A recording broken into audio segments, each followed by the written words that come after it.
Hello everyone, this is Zulekha Irfan Siddiqui और आप देख रहे हैं मेरा चैनल जूल सनशाइन।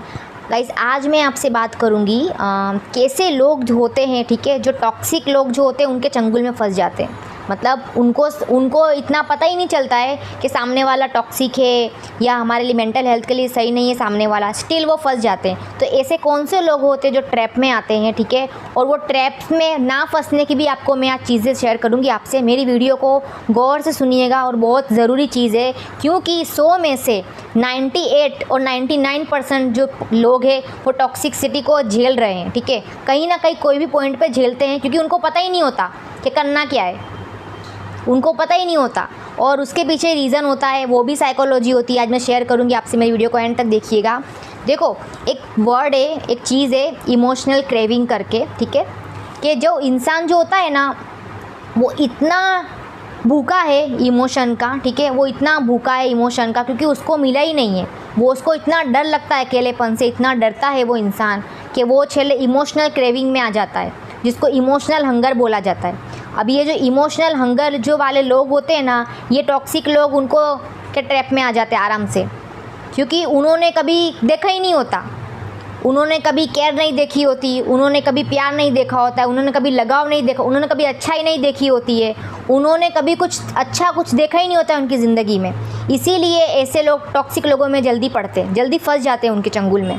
तो ये चीज़ें आज मैं बताऊंगी इसका रीज़न कि भाई ये इमोशनल हंगर जो होता है, एक इंसान के अंदर इमोशनल क्रेविंग आती है कि इंसान ना चाहते हुए भी वो सामने वाले से जुड़ता है ये हासिल करने के लिए, मतलब केयर हासिल करने के लिए, अटैचमेंट हासिल करने के लिए, प्यार हासिल करने के लिए वो जुड़ता है। टॉक्सिक लोग से भी जुड़ जाता है वो कि भाई हमको मिलेगा यहाँ से, तो वो जुड़ता है, ठीक है। तो आज हम कुछ रीज़न्स देखेंगे क्यों होता है ऐसा और इसका प्रोटेक्शन क्या होगा, मैं बताती हूँ आपको वन बाय वन।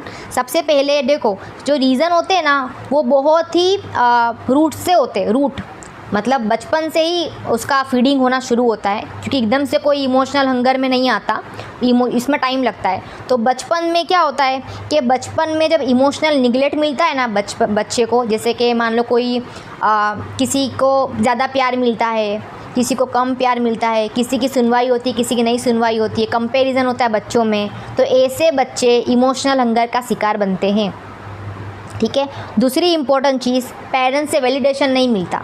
वैलिडेशन मतलब एप्रिशिएशन नहीं मिलता है उनको कि भाई कुछ अच्छा किया तो अप्रिशिएट करेंगे, वैसा माहौल उनके घर में नहीं होता है। तीसरी चीज़ है, उनको रिजेक्शन का डर होता है कि मतलब सामने वाले ने अगर मुझे रिजेक्ट कर दिया तो, सामने वाले ने ये कर दिया तो, डर होता है मन में उनको अकेलेपन का। चौथा रीज़न है कि खुद को कंपेयर करना दूसरों से। जो लोग खुद को कंपेयर करते हैं ना, खुद की वैल्यू को कंपेयर करते हैं ना कि भाई मैं ऐसा हूँ, वो ऐसी है, वो ज़्यादा है, मैं कम हूँ, जब आप कंपेरिजन करना शुरू करते हो ना, आप इमोशनल हंगर के शिकार बनते हो। और जो इंसान इमोशनल हंगर का शिकार बनेगा वो सीधा टॉक्सिक लोगों में फंसेगा। तो कुछ टेक्निक्स हैं, ठीक है, तो वो मैं आपको वन बाय वन शेयर करूँगी कि वो टेक्निक से क्या होता है कि जो इमोशनल हंगर वाले लोग होते हैं ना वो इजीली ट्रैप हो जाते हैं टॉक्सिक लोगों में, ठीक है। तो ये बहुत ज़रूरी चीज़ है जानना, ये चीज़ें कि कैसे ट्रैप होता है इंसान, ठीक है। मैं आपको गाइड नहीं कर रही हूँ कि आप ये ट्राई करो, लेकिन आप बचो कैसे उसके बारे में आपको मैं बता रही हूँ चीज़ें। तो सबसे पहली चीज़ है लव बॉम्बिंग। ये क्या होता है कि कभी सामने वाला बहुत केयर दिखाएगा, शुरुआत में बहुत ज़्यादा केयर दिखाएंगे शुरुआत में, और एकदम ऐसा लगेगा कि कोई है ही नहीं हमारे अलावा, इनके अलावा, ठीक है। फिर बाद में क्या होगा, धीरे धीरे वो उनको इग्नोर करने लगेंगे, दूरी बना लेंगे। तो सामने वाले के दिमाग में कन्फ्यूज़न आएगा कि भाई एक्चुअली में है क्या सिनारियो, अभी जो मिल रहा था उनको अब उनको चाहिए, तो वो ऑलरेडी इमोशनल हंगर है उनके अंदर, अब उनको वो चीज़ चाहिए, तो वो लोग उनके पीछे पड़ लेते हैं, तो वो फंस जाते हैं उनके ट्रैप में, ठीक है। ये पहली चीज़ है। दूसरी चीज़ है गैस लाइटिंग। बहुत ही डेंजर चीज़ है गैस लाइटिंग, ठीक है। और पता नहीं किस तरीके के दिमाग होते हैं जो लोग ये सब चीज़ें यूज़ करते हैं। एक्चुअली में गैस लाइटिंग क्या होता है कि सामने वाला आपके इमोशन को एकदम निगलेक्ट कर देता है, कि आप जो सोच रहे हो, आपका जो इमोशन है वो सब बेफिजूल है, फालतू है, उसका कोई रियलिटी से कोई लेना देना नहीं है। क्रिएट खुद करते हैं चीज़ें, क्रिएट खुद करेंगे ना, फिर उसको निगलेक्ट कर देंगे कि भाई आप तो गलत में हो, गलत इमोशन में हो, आप गलत हो। वो पूरा निगलेक्ट कर देंगे। ये होता है गैस लाइटिंग। सामने वाले को सोच के पागल हो जाएगा इंसान सामने वाला कि भाई यही तो सीन है और क्या सीन है, मतलब ये पूरा सीन ही गलत है, तो इंसान वही सोचता रहता है। तो ये ट्रैप होते हैं ऐसे लोग। फिर थर्ड है गिल्ट ट्रिपिंग करना, गिल्ट में इंसान को डाल देना कि भाई हमने थोड़ी बोला था करने के लिए, हमने बोला था करने के लिए, आप ही को करने थे, आपने एफर्ट्स लगाए, आपको नहीं लगाने चाहिए थे, आपको पहले नहीं समझ में आया, पहले नहीं नज़र आया, आपको अभी नज़र आया। मतलब खुद की चीज़ों के लिए अकाउंटेबिलिटी नहीं लेना, सामने वाले पर ढोल देना सब कुछ, तो वो इंसान गिल्ट में चला जाता है। ठीक है, तो ये चीज़ें होती है। फिर लास्ट में होता है इमोशनल विड्रोवल, के एकदम कोल्ड बिहेवियर दिखाना कि हमको कोई पड़ी नहीं है, आप रहो तो ठीक, जाओ तो ठीक, आओ तो वेलकम, जाओ तो भीड़ कम वाला सिनारियो क्रिएट कर देना। फिर इंसान क्या करता है, उसी के पीछे भागता है और वो खुद नहीं भागता, उसका इमोशनल हंगर उसको मजबूर कर देता है, क्योंकि वो लोग अकेले होने से डरते हैं। उनको लगता है कि भाई ये नहीं होंगे तो क्या होगा हमारा। हालांकि वो सब एक छलावा है, ऐसा कुछ नहीं होता। आप अकेले इस दुनिया में आए हो, ठीक है, आप अकेले पैदा हुए, आप मरोगे अकेले। आप ज़िंदगी आपने आए हो ना, तो आप कब्र तक अकेले ही जाने वाले हो ना, किसी को लेके कब्र में नहीं सोने वाले भाई चलो हमारे साथ कब्र में चलो, ऐसा नहीं होने वाला है। तो आप इस चीज़ को समझो, ठीक है। इमोशनल क्रेविंग जो होती है ना, इमोशनल हंगर, उसको हील करो आप। मानो कि आप इसको प्रोटेक्ट कैसे करोगे, मैं आपको बताती हूँ, ठीक है। मैं आपको 1 बाय 1 बताऊँगी, इसको ध्यान से सुनिएगा। सबसे पहली चीज़ तो सेल्फ अवेयरनेस, खुद को समझो कि फॉर एन एग्ज़ाम्पल कि मुझे कुछ भी चाहिए मुझे, तो मुझे उस चीज़ को डेफिनेशन देनी पड़ेगी कि भाई मुझे ये क्यों चाहिए, मेरी ज़रूरत है, मेरी नीड है कि मेरी लत है ये, मुझे उसको डेफिनेशन देनी पड़ेगी, टैग देना पड़ेगा, क्लियर कट टैग। जब आप दोगे चीज़ों को तो आपकी ज़िंदगी दुरुस्त हो जाएगी। आप खुद को जानोगे, खुद टैग क्लियर करो कि क्या है, टैग क्या है, बहुत ज़रूरी चीज़ है। दूसरी चीज़ है बाउंड्रीज सेट करो। मैं हमेशा अपनी वीडियोस में बोलती हूँ, आपको मैं फिर से रिपीट करूँगी कि भाई बाउंड्रीज जिसने सेट कर ली ना, उसकी ज़िंदगी कल्याण हो जाएगी। उसका हर इंसान रिस्पेक्ट करेगा, हर सराउंडिंग, इवन टॉक्सिक पर्सन होगा ना, वो भी उसकी रिस्पेक्ट करेगा कि भाई इसको अपनी बाउंड्रीज़ की पड़ी है, अपने बस का नहीं है इधर। समझ में आया? तो बाउंड्रीज़ को इम्पोर्टेंट दो, सेट करो क्या है क्या नहीं है।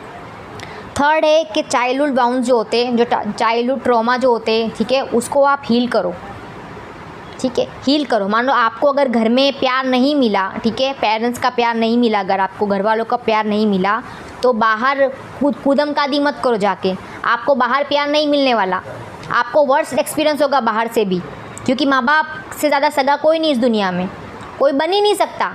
और अगर आपको वहाँ से प्यार नहीं मिल रहा है, दैट मीन्स आपको अपने ऊपर काम करने की ज़रूरत है। आपको जानना है, बहुत सी जगह पे होता है पेरेंट्स निगलेक्ट करते हैं, ठीक है, लेकिन वो सब चीज़ों को आप हील करो, चीज़ें हील करो। आप उसको बढ़ावा मत दो वो चीज़ों को, आप बाहर ढूंढने जाओगे, जब घर में नहीं मिल रहा आपको बाहर कहाँ से मिलेगा, कॉमन सेंस। तो ये चीज़ याद रखो। फोर्थ है सेल्फ लव, ठीक है। फिर है सेल्फ लव, मतलब आपकी जो वजूद है, आपकी आइडेंटिटी जो है, उसको किसी के अफेक्शन से मत जोड़ो कि भाई आपको अगर कोई इंसान पसंद है, कोई से आपको अफेक्शन है, कुछ भी है, आपको इम्पोर्टेंस है, तो वो एक अलग इंडिविजुअल है, आप उसको मत जोड़ो अपने आप से, आइडेंटिटी से। आप क्लियर रहो, मैं जुलेखा सिद्दीकी हूँ तो मैं जुलेखा सिद्दीकी ही रहूँगी, सामने वाले का रोल प्ले करेगा, ठीक है। ये बहुत इंपॉर्टेंट चीज़ है, इसमें ही लोग खड्डे में गिरते हैं, क्योंकि उनको पता ही नहीं होता। अभी मैं ही दूसरा बनने की कोशिश करूँगी, मैं अलग हूँ, मुझे जुलेखा ही रहना है, सामने वाला अलग, जिसको रोल प्ले करेगा, जिसको सामने वाले को रोल प्ले करना होगा, तो वो अपना रोल प्ले करेगा, हम अपना रोल प्ले करेंगे। ये चीज़ याद रखना, खुद को प्यार करना बहुत ज़रूरी चीज़ है। फोर्थ है सबसे इम्पोर्टेंट, लिख लो जहाँ पे लिखना हो। फोर्थ वन है डिले रिस्पॉन्स। अभी मान लो कि आपको कोई चीज़ की क्रेविंग हो रही है, ठीक है, और मानो जैसे मुझे हो रही है कैडबरी की क्रेविंग हो रही है, ठीक है, कैडबरी की, लेकिन मुझे डॉक्टर ने मना किया ज़्यादा कैडबरी नहीं खाना है, तो मैं क्या करूँगी, मैं इसको डिले करूँगी कि भाई थोड़ी देर बाद, और थोड़ी देर बाद कभी नहीं आने वाला। तो आप डिले करो उसको, अपने रिस्पॉन्स को डिले करो करना। मान लो आपको किसी से बात करनी है, आपको किसी की क्रेविंग है या इमोशनल क्रेविंग हो रहा है, तो आप डिले करो उसके साथ बात करने में, उसके साथ आप 3-4 दिन 5 दिन बात ही मत करो। तो ये चीज़ बहुत इंपॉर्टेंट रखती है, जो मैंने आपको बताई कि भाई आपको अपने ऊपर काम करना पड़ेगा। कोई आपका बेड़ा नहीं उठाने वाला कि अभी हम आपका इमोशनल क्रेविंग हो रहा है, अभी हम उसको ठीक करेंगे, कोई आपके लिए कुछ नहीं कर सकता, आपको अपने लिए करना होगा। मैं भी यहाँ पे आके वीडियो बना रही हूँ, ठीक है, मुझे तो शौक़ है, तो मैं आपको बता रही हूँ, चीज़ें बता रही हूँ, ठीक है। मेरा भी एक काम है, मैं भी आपका काम नहीं कर पाऊँगी, वो आपको करना है। मैं सिर्फ बता सकती हूँ चीज़ें, मेरा काम है, मैं सिर्फ बता सकती हूँ आपको अपने लिए करना होगा। अपने आप को हील करो। इमोशनल क्रेविंग जो होता है, इमोशनल हंगर जो होता है, उसको आप हील करो, उसको आप ठीक करो।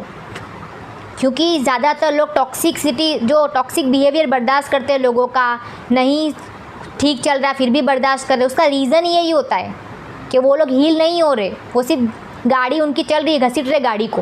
आपको गाड़ी नहीं घसीटनी है, आपको अच्छी स्पीड से गाड़ी चलानी है, ठीक है। तो ये बहुत इंपॉर्टेंट चीज़ है कि आप अपनी चीज़ों को कैसे डील करते हो। ज़िंदगी सब जी रहे, 4 दिन की ज़िंदगी है, लेकिन आप कैसे जीते हो ना, वो बहुत ज़रूरी चीज़ है। और ये बताने आपको हर कोई बताने नहीं बैठेगा कि भाई ज़िंदगी कैसे जियो। तो मेरी ये वीडियो थी, अगर आपको पसंद आई हो तो लाइक करिएगा। और आपको एक चीज़ और करनी है, आपको कमेंट करनी है। आपका रिव्यू, आपका ओपिनियन, आपका हर चीज़ मेरे लिए मैटर करता है, ठीक है। आप मेरे ऑडियंस हो, आपकी हर चीज़ मेरे लिए मैटर करती है, आप मुझे सुनते हो तो आपका रिव्यू शेयर करिएगा। और आपकी कुछ भी प्रॉब्लम हो तो आप मुझे मेरे इंस्टाग्राम आईडी पर आप मुझे मैसेज करके आप अपनी प्रॉब्लम शेयर कर सकते हो, ठीक है। आप दूसरी पर्सनल चीज़ें मत पूछने जाइएगा, तो आपको आंसर नहीं मिलेगा। और मैं आपसे मिलूँगी नेक्स्ट वीडियो में। तब तक के लिए मैं चाहती हूँ कि आप लोग हमेशा रहें खुश, हमेशा रहें दुरुस्त, हमेशा रहे खैरियत से। मेरी दिल से दुआ है आप लोगों को।